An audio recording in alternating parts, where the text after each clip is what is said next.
Okay, so welcome to Eat, Move, Think, the show about optimal wellness brought to you by Medcan. Wow. Do it again. Oh, I was practicing. Okay, ready? Welcome to Eat, Move, Think, the show about optimal wellness brought to you by Medcan. Yeah, this is extremely good. Thank you. Jazz. Hey, Chris, how's it going? Good. So we're doing another podcast, on Eat, Move, Think. We talk about the latest and greatest advancements in health and wellness. We get our data from books, from big studies, clinical trials, and a lot of the time from our experts at Medcan. Our very own experts, yes. But before that data gets published, before the headlines get written, who calls the shots for the next big wellness idea or trend? It's like the Wizard of Oz. There's like somebody behind a drape or a curtain and lots of dials. Do you have any predictions for 2023? Well, it's funny. We've been talking a lot about meat grown in a lab. I've tasted some of that. I mean, some of it is great. You have? What have you tasted? My daughter is vegetarian, so we have like Beyond, Invisible. Oh, no, I'm talking about real meat that's grown in a lab from animal cells. Oh, that's interesting. It's happening already. Like there's ice cream that's been made from like dairy that's not made from cows. It's made in a lab. Wow. But it's still real dairy. It's made from cow cells. Blowing my mind. Isn't that so cool? Yeah. That already exists. Okay, if we're talking about 2023, I mean, we do a lot of planning around here, and planning is particularly important for food. And there are consultants who track food trends and make predictions about what to expect from the year to come. And what you can do with that stuff is reverse engineer it. If you want to stay on top of food trends, if you're just, if you're looking for the next diet or to be kind of a thought leader in terms of what people are eating next year, then listening to these consultants is one way to go about doing that. It's a very helpful way. They have scientific research for you. They have numbers. They know the industry really well. So who are the trendsetters for the things that we'll be talking about in 2023 and beyond? And what can we expect to be exploring in year 3 of Eat, Move, Think? Year 3, that's crazy.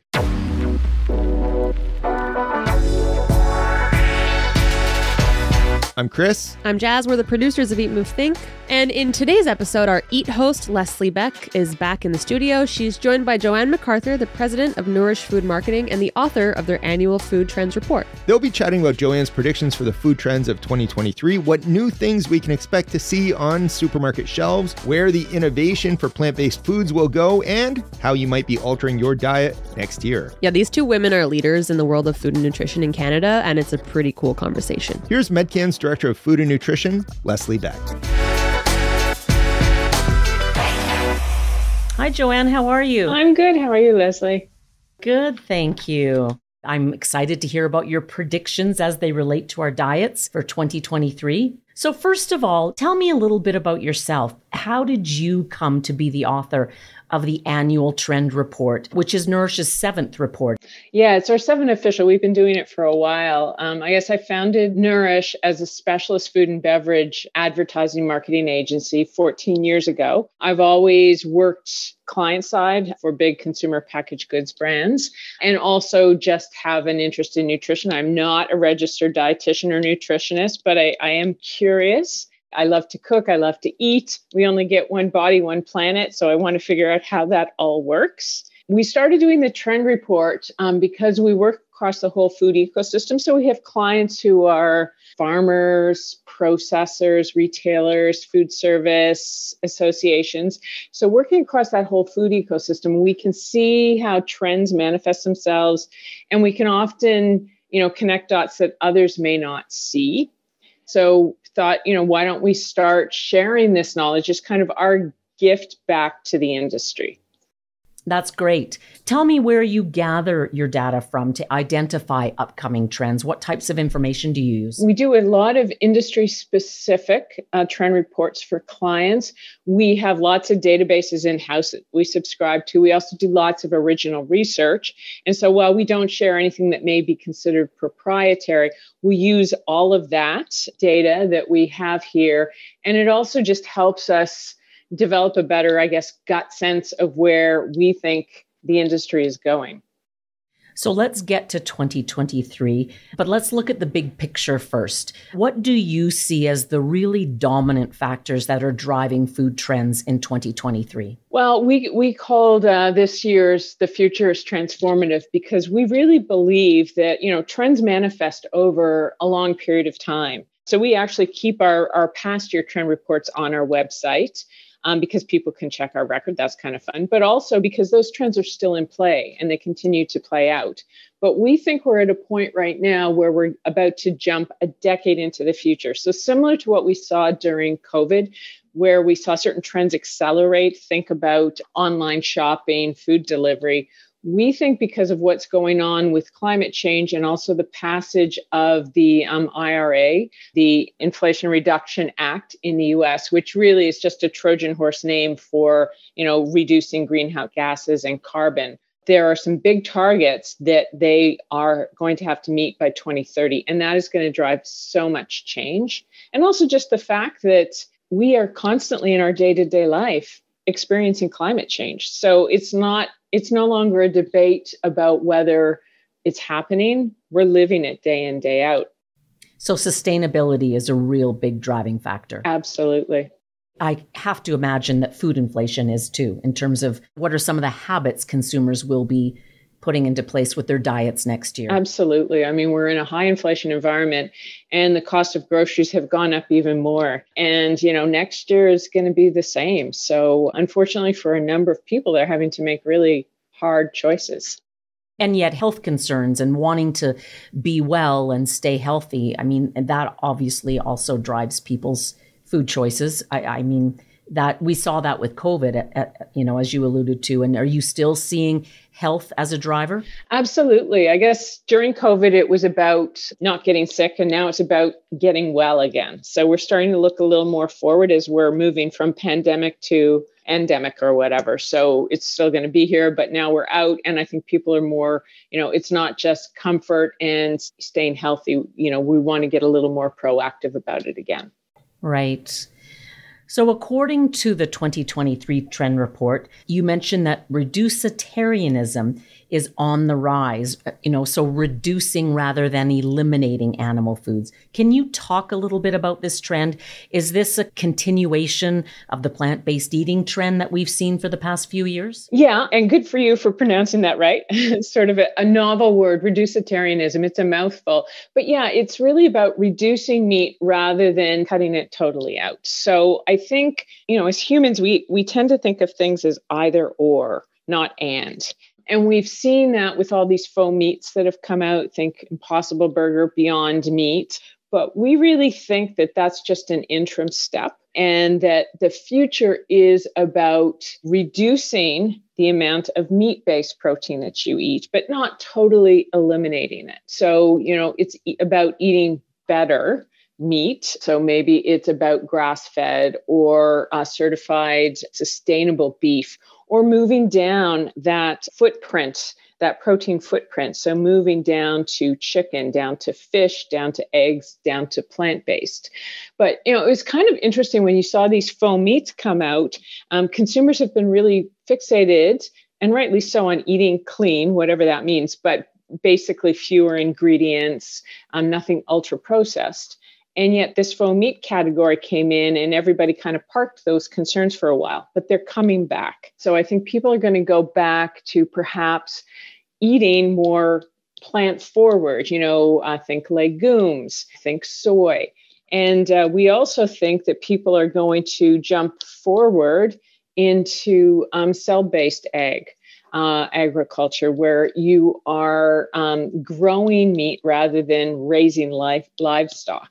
And we believe that's coming faster than people think. The cost of production is coming way down. We're already seeing it being used in some dairy products as well by some huge packaged goods companies. So we do think the future is going to be a combination of those.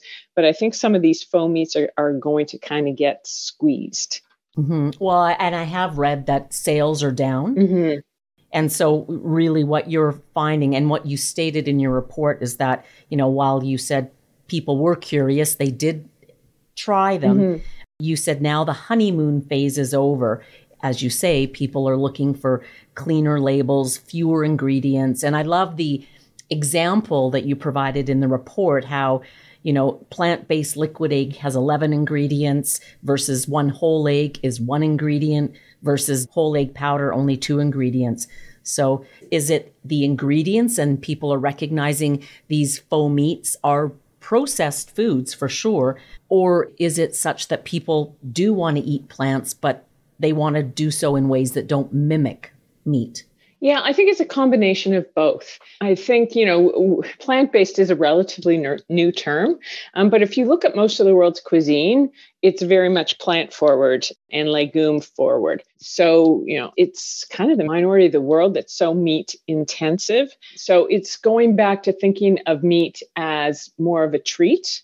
And also, if you look at serving sizes, I don't have to tell you this, right? They've grown so much. So our concept of what a serving size has really changed as well. So I think it's a combination of that. There's lots of research coming out, and we talked about this in last year's trend report as well, around the dangers of ultra-processed foods. And I hear a new study every week. Last week, it was about a link to Alzheimer's. So I do think that consumers are starting to look at these faux meats and looking at them as perhaps an occasional treat rather than a way of cutting meat healthily out of their diet. Right, a way of getting their protein without meat. Yeah, absolutely. And you're right. I mean, the ultra-processed foods, you're right. Regularly, I see studies linking them to poorer health outcomes. All right. So, what we're going to be seeing perhaps in the category of meat alternatives in 2023, will I see some cell-based meat that's grown from animal cells in a lab in the supermarket? No, not in 2023, but you may see some ice cream. Oh. Yeah. There's some ice cream in the US that takes some of those precision dairy that's been grown in a lab or cultured dairy cells. So I think you'll see that. And that'll probably be the first category where we'll see it. I think cellular agriculture, we're probably more, a couple of years out. But I do think we're going to see products like tempeh perhaps having a resurgence as consumers, understand that this is, a great food, low footprint, fermented. It ticks a number of boxes. Yeah, a whole soy food. Well, I'll look forward to that. So let's move on to sleep. One of the trends identified for 2023 you called Good Eats, Better Sleeps, using food as a sleep aid to promote overall well-being. And you mentioned a finding from US-based research, I should say, stating that better sleep is the next highest priority for consumers after better health. And that it's interesting because we're certainly noticing that among our clients, myself as well. I'm really have been prioritizing trying to improve my sleep, more of it, better quality. So why is getting better sleep, do you think, on everyone's minds? And your report says that's especially true for millennials. Yeah, we all remember the days when you used to brag about how little sleep you could get by on, right? Like I was one of those back in my 20s and 30s. Oh, I only need 4 or 5 hours. Things have changed. And I think part of it is during the COVID shutdown period, our routines changed. We weren't commuting as much. So I know that a lot of people put that time into more sleep. They got that positive reinforcement loop. The other thing is wearables. So we're now wearing rings, we're wearing watches that give us feedback about not only the quantity, but the quality of our sleep. And, we've seen lots of studies that this is truly the foundation of health, sleep.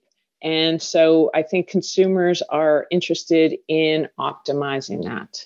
Yeah, no, you're right. I mean, people are hearing more about how sleep, lack of sleep is tied to a greater risk of obesity and overweight, or it affects our hunger hormones, et cetera. It has many detrimental effects on our health.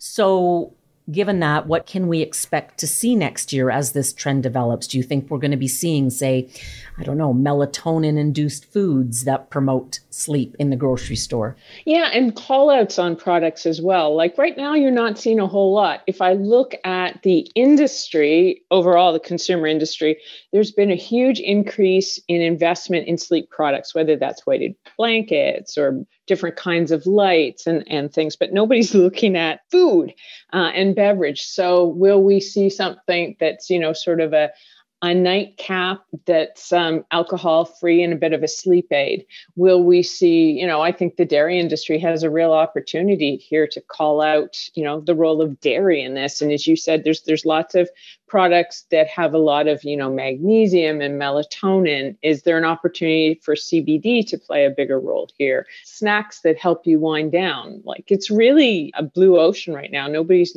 out there. It's a huge unaddressed market. Yeah, well, we'll be looking out for those then. Last year, you talked about boomer-specific foods, food needs as a trend for 2022, more functional foods and products targeted at healthy aging, whether that be for brain health, immune health, and vitality, for example. Now you're hinting that we could see a trend in 2023 for female foods.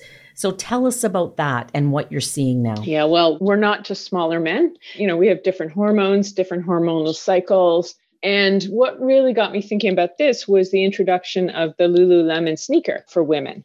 And I'm a runner, and every running shoe is just a scaled down version of a male foot. And yet our feet are different. So, it's the most comfortable shoe I own. And I just started to think, why are we not addressing female health needs?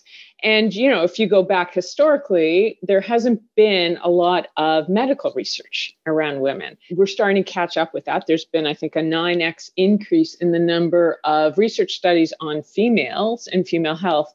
And I think that's going to unlock a lot of opportunity as well. I guess a lot of these areas, whether you think of menstruation, lactation, menopause, these have always been kind of taboo subjects in our culture. But you've got younger generations who are much louder and prouder about this, right? Not like our grandmother's generation where you kind of hushed this up. Hushed it up. Yeah. And so, I see these things being celebrated on social media. Where are the products to go along with that? The food cravings, the bloating that you get at certain times of the month, things that help you produce milk, help you with hot flashes, all of that. So, who knows, maybe there'll be a resurgence in soy as well as around that.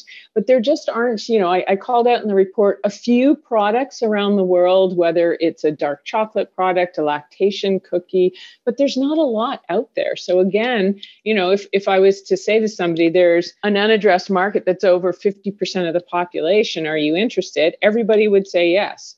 And the only place I see this is when I go into a health food store. You may see a small area for women's health, and there's some PMS teas and things like that, but nothing beyond that. So I think this is a huge opportunity.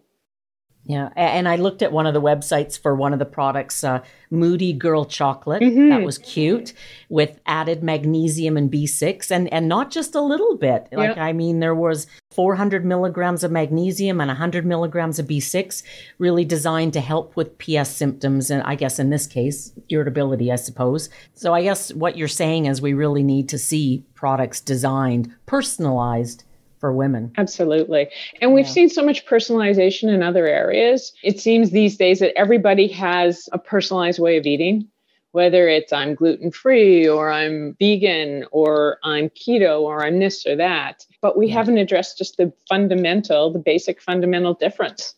Eating has become almost niche. I'm eating for my gut. I'm eating for my brain. I'm eating for my bones. It's true. I wanted to ask you, as you look ahead, can you predict any big food trends for 2023? So what do you think is going to be popular next year? We had the year cauliflower was big, and then chickpeas were big another year. I've read that there's going to be a tinned fish revolution just because of, for its affordability as a less expensive way to get omega-3s when the price of fresh fish is so expensive. And seaweed comes to mind as well. Are you seeing anything you think will be big next year? Yeah, so we tend to look at trends rather than things that come and go. We talked about seaweed last year in our trend report. So we do think seaweed's a big part of the future in terms of a protein. I think, as you mentioned at the top, inflation is a huge issue right now. So I do think there's going to be more of a focus perhaps on eating with the seasons for affordability reasons. We know that a number of people bought standalone freezers during the pandemic, And frozen food had seen a resurgence with millennials, but I think we're going to see a big resurgence overall because it's very affordable. It has not gone up at the same rate of other products. And we know that fruits, vegetables, fish, they're frozen at the height of freshness, and they actually are more nutritious. So I think that there's frozen is going to do very well next year. And I also think part of eating with the seasons is eating locally, and that includes legumes. Yeah. Right? Chickpeas, lentils, there's lots of that. And those are real inflation busters. And you can, whether it's tinned or whether you go from dry, which is even a cheaper, it's probably per gram of protein, it's probably the cheapest protein out there. Yeah. I actually had an opportunity years ago with CTV to go out to the lentil fields, and I actually got to ride a combine in Saskatchewan. That was a great trip. Yeah. Saskatchewan does a lot of lentils. Yeah, that's right. Reducing food waste. That's going to become a bigger focus in 2023, due at least in part to, again, our high food inflation environment, and of course to reduce our carbon footprint. I mean, preventing foods from ending up in landfill to reduce greenhouse gas emissions. What can we expect to see more of next year across the food supply chain to address food waste? Yeah, food waste, consumers can do their part in terms of freezing things before they go bad, doing better menu planning. There's lots of ways to use scraps in food. But the big waste happens even before, it's on the field. It's groceries. Grocers are doing a better job of getting food into before it gets spoiled, whether it's to, second harvest or, there's a flash food app that lets people know that this is about to go bad, a great price on that. But again, it's going to take a whole systems approach. And it's about the food chain, the food system working together to really pinpoint where that waste happens. Because there's lots of research out there that says we actually produce enough calories to feed everybody in the world. It's just not distributed correctly. And too much of it is going into landfill. What do you see restaurants doing more of next year to reduce food waste? Well, with restaurants, they've always been, I would say, at the forefront of using things up. Because they work on such small margins. So, whatever was left over from the night before becomes tomorrow's daily special. So they've always been great that way in trying to order and match what they order to the actual meals they're preparing. But we're starting to see closed loop systems there as well.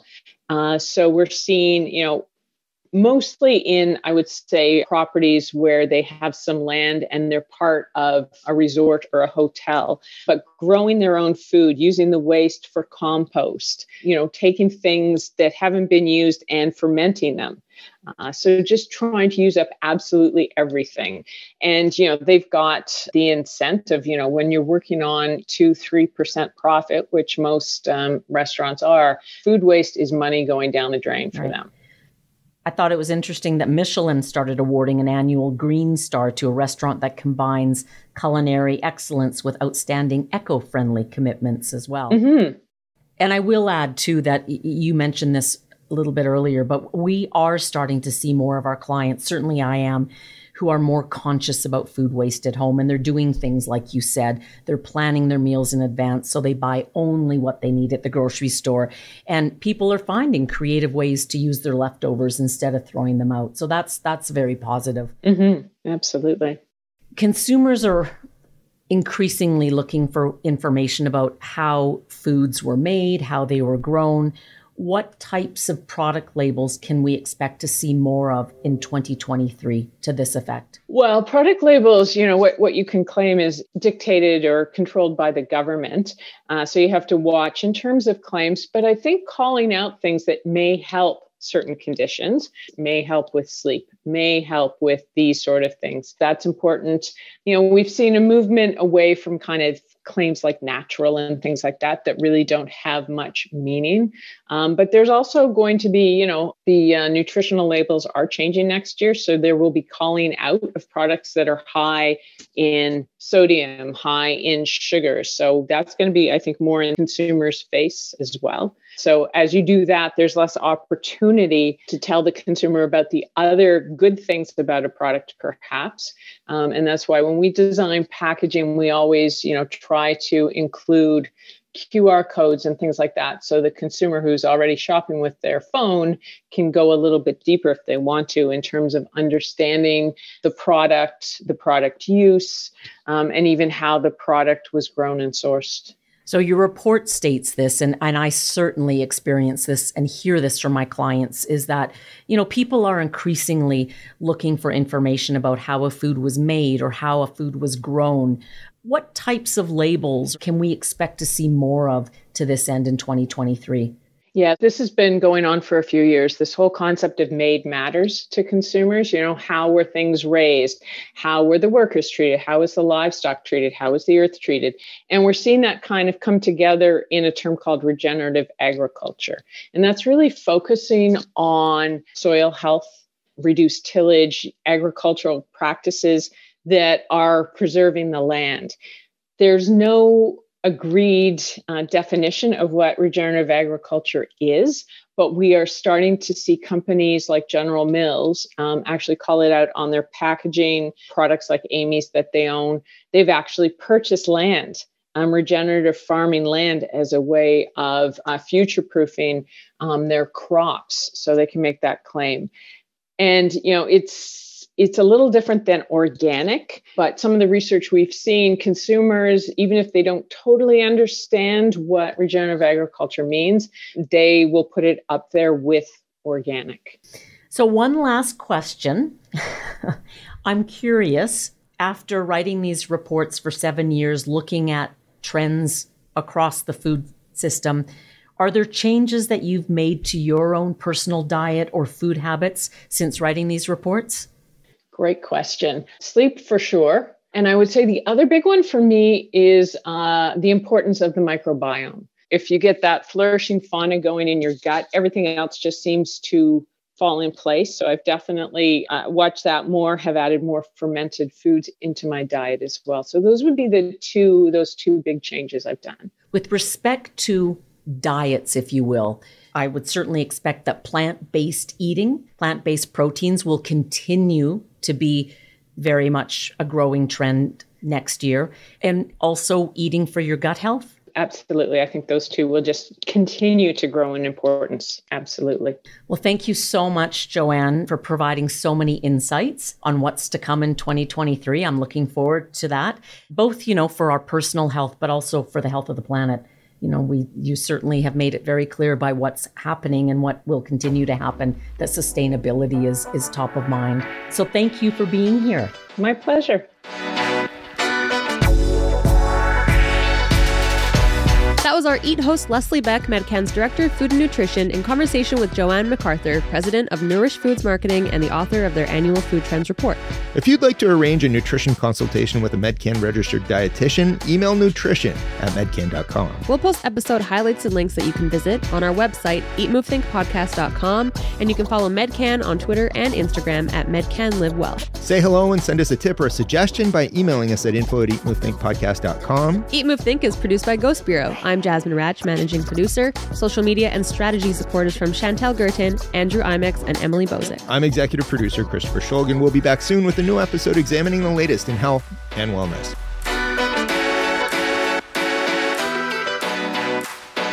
This podcast is intended to provide general information about health and wellness only and is not designed or intended to constitute or be used as a substitute for medical advice, treatment, or diagnosis. You should always talk to your Medcan healthcare provider for individual medical advice, diagnosis, and treatment, including your specific health and wellness needs. This podcast is based on the information available at the time of preparation and is only accurate and current as of that date. Source information and recommendations are subject to change based on scientific evidence as it evolves over time. Medcan is not responsible for future changes or updates to the information and recommendations and assumes no obligation to update based on future developments. Reference to or mention of specific treatments or therapies does not constitute or imply a recommendation or endorsement. The links provided within the associated document are to assist the reader with the specific information highlighted. Any third-party links are not endorsed by Medcan.